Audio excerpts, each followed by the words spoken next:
Og nå skal jeg avslutte den talen her med å fortelle historien om den lengste sykkelturen uten å sykle, som har funnet sted i alle fall i traktene rundt Jevnaker.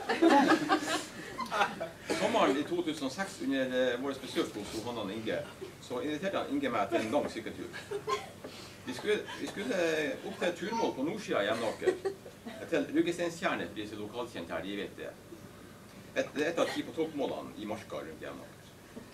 Etter første mil sykling langs asfalten fra Kanadaveien og gjennom Jevnaker sentrum og til skogkanten på nordvestsida av Jevnaker, så kom vi til en usannsynlig bratt skogsvei. Stigningen enkelte plasser på den var verre enn de verste under Tour de France. Er det spennende? Nei. Men etter å ha spredt oss opp de her stigningene på de laveste av de lave girene, så går det an å få til sykler. Ja, så kom vi opp til et lite idyllisk fiskevann i skogen, uten å ha funnet den avstikkeren fra skogsveien til Ruggesteinstjernet som vi lette etter. Været var godt. Det var svært godt. Det var skyfritt, og det var varmt. Sola stekte fra skyfri himmel.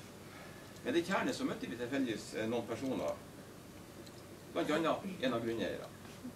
Og på høflig forespørsel fra Inge, så om det rette veien til Ruggesteinstjernet, så ble vi fortalt hvor den var. Av en like høflig grunneier, for så vidt. Vi takket, vi snudde syklene og gjorde oss klar til den avsluttende etappe imot Ruggesteinstjernet. Det var da vi gjorde kardinalfeil. Det vil si, Inge fant noe han mente var den rette stien. Han forsvant langs etter deg, med meg på slep. Etter kort tid forstod vi at vi var på avveie. Stien var borte, men i stedet for å dra tilbake til utgangspunktet, så valgte vi å lete etter den riktige stien fra der vi var. Det var feil nummer 2. Etter hvert så ble det mer og mer uframkommelig. Terrenget ble ullendt, det ble berg, kratt og store steiner. Det var myr, og ikke minst var det gran og furu.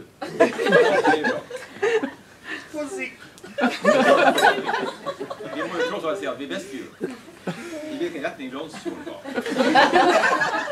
Og vi kunne også orientere oss etter sola med hensyn til himmelretning. Men det var jo egentlig lite til hjelp når du skulle finne et lite tjern mellom myr og små åspaller med gran, furu og bjørkskog fra fjellkrysset. Ja. Dere kan vel forstå ut ifra terrengbeskrivelsen at det var umulig å sykle under sånne forhold. Men syklene måtte vi selvfølgelig ha med oss. Hvordan gjorde vi det, tror dere? Vi var der. I nær 4 timer så sullet vi rundt i skogen uten å finne Ruggesteinstjernet. Vi passerte en og annen hytte, og en og annen sti. Alle stiene førte oss selvfølgelig mer og mer ut av kurs. Men plutselig så fikk vi åpenbaring.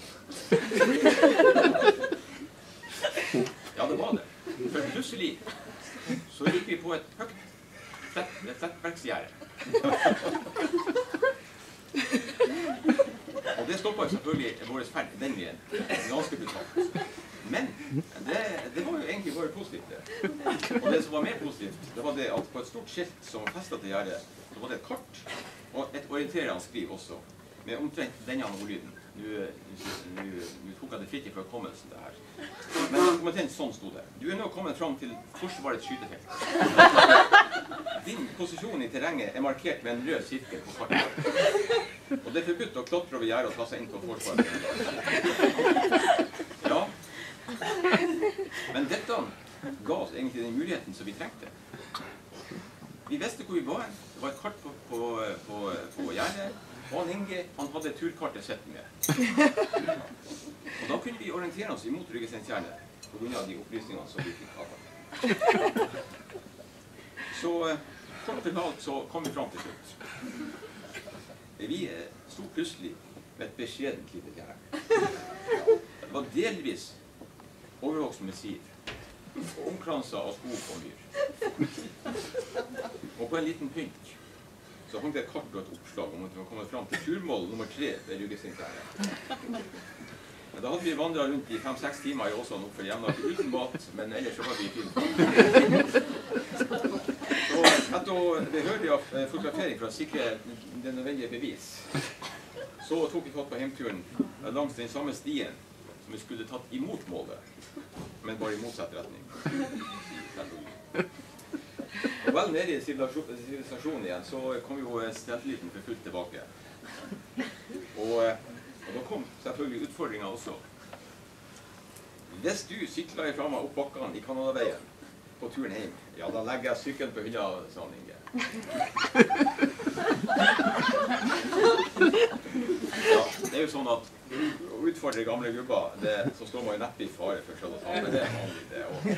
Men man vet jo tross alt ikke det på forhånd. Så risken er jo tross alt til stede. Men jeg tappte med 2-3 minutter. Selvfølgelig. For smartingen, han visste nok hva han gjorde. For etterpå så fant jeg selvfølgelig ut at det giret på den sykkelen som jeg måtte han på sykkeltur, det hadde en selvfølgelig mer ugunstig utveksling enn han hadde sykkel. Ja, men det var hadde sykkel han hadde selv til forresten. Inge, det er 2 utfordringer jeg ser frem til. Det er altså en sykkeltur herfra til Oslo gjennom Nordmarka, og så Birkebeinerrittet, og også hvor Birken vintersti er innlagt. Nei, men. Ja, Hanne og Inge, jeg ønsker dere lykke til med dagen og fremtiden, og håper at livet fremover gir dere best solskinnsdag. Og til slutt så ber jeg om at vi løfter vårt glass og utbringer en skål. Skål! Skål!